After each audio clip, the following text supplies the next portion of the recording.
मित्रांनो, ठरलं तर मग मालिकेच्या आजच्या भागात आपल्याला पाहायला मिळतं की आता पोलीस हे चौकशीसाठी अर्जुनची गाडी तपासतात आणि तेव्हा मग अर्जुनला देखील बोलावून घेतात आणि मागची डिक्की उघडायला सांगतात.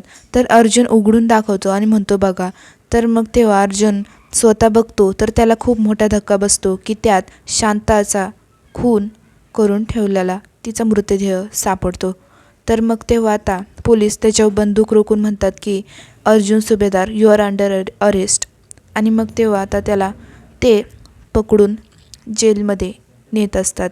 आणि मग तेव्हा आता सगळीकडे ही न्यूज पसरते की अर्जुन सुभेदार यांना खुनाप्रकारे अटक झाली आहे. आणि मग तेव्हा आता सगळे सुभेदार हे चिंतेत पडलेले असतात. तर प्रताप कल्पनाला म्हणतो की मी आत्ताच न्यूज पाहिली, आपल्या अर्जुनला अटक झाली खुनाप्रकारे.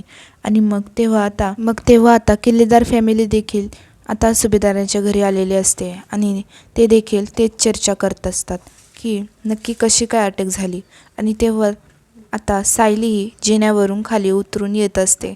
आणि मग तेव्हा कल्पना आणि प्रताप दोघेही मिळून आता सायलीकडे जातात आणि तिला विचारू लागतात की सायली, हे खरं आहे का? अर्जुनला खरंच अटक झाली आहे का? तर तेव्हा सायली एकदम पूर्ण गप्प झालेली असते. काय करू ते सुचत नसतं. तर मित्रांनो, आता सायली हे काय करणार आहे हे पाहायचं असेल तर आत्ताच डिस्क्रिप्शनमध्ये लिंक दिलेली त्यावर क्लिक करून तुम्ही पाहू शकता. धन्यवाद.